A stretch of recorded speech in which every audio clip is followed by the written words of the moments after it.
Baik, ketemu lagi dengan saya Anis Gunaidi. Di video kali ini kita akan menjelaskan tentang tabel Poisson, cara membaca tabel Poisson dan cara membuat tabel Poisson. Baik, ini videonya. Hai semuanya, ketemu lagi. Di video kali ini saya akan memberikan penjelasan tentang distribusi Poisson. Teman-teman bisa membaca apa itu ciri-ciri dari distribusi Poisson. Biasanya distribusi Poisson memiliki ciri-ciri hasil percobaan pada selang waktu dan tempat tidak tergantung dari hasil percobaan di selang waktu dan tempat yang lain yang terpisah.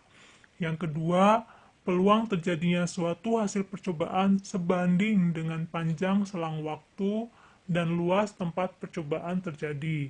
Hal ini berlaku hanya untuk selang waktu yang singkat dan luas daerah yang sempit. Yang ketiga, peluang bahwa lebih dari satu hasil percobaan akan terjadi pada satu selang waktu dan luasan tempat yang sama diabaikan.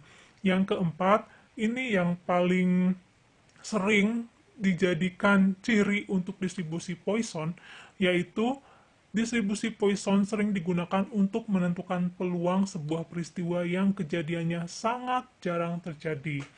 Jadi misalkan eh, eh, sebuah pabrik memproduksi 5.000 barang dalam satu hari. Dari 5.000 barang itu hanya ada 9 barang yang cacat. Nah, saking jarangnya terjadi, biasanya hal-hal seperti ini yang harus diselesaikan dengan distribusi Poisson.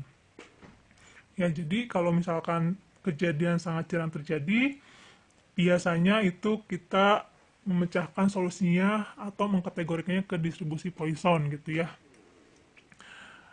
Apa sih rumusnya? Bagaimana secara matematis Poisson X di mana adalah banyaknya unsur berhasil, lalu lambda atau mu di beberapa buku lain simbolnya bisa lambda atau bisa mu yang artinya rata-rata keberhasilan adalah bilangan natural pangkat min lambda pangkat x per x faktorial. Rumusnya lebih mudah dibanding binomial dan hipergeometrik. Dengan rata-rata dan variasinya adalah lambda ya. Nah, kita coba latihan soal. Sebelumnya teman-teman juga harus punya tabel distribusi Poisson biar memudahkan dalam mencari pemecahan masalahnya. Rata-rata seorang sekretaris baru melakukan 5 kesalahan ketik per halaman. Berapa peluang bahwa pada halaman berikut ia membuat A, tidak ada kesalahan. Berarti X-nya 0 ya, karena tidak ada. Yang B, tidak lebih dari 2 kesalahan. Tidak lebih dari 2 berarti kurang sama dengan 2. 2 ke kiri. 2, 1, 0. Nah, teman-teman, dengan rumus di atas bisa langsung menghitungnya. Ketika X-nya sama dengan 0, masukin di sini ya. Pangkat min 5, 5 pangkat 0 per 0 faktorial. Hasilnya, kalau teman-teman pakai alat bantu kalkulator, pasti segini. 0 faktorial berapa? 0 faktorial 1 ya. Nah, selain alat bantu kalkulator, kita juga bisa pakai alat bantu tabel. Teman-teman lihat X-nya di sisi paling kiri, lalu lambda atau mu di atas ya, di sini, dan ke bawah. X ini dari kiri, dibacanya dari kiri ke kanan, untuk lambda atau mu dari atas ke bawah. Nah, kita cocokkan untuk yang A, X-nya 0, lambdanya 5. Ini hasilnya 0,0067. Ini kalau dalam bentuk persen ada berapa nih? Ada 0,67% sekretaris tersebut tidak melakukan kesalahan gitu ya.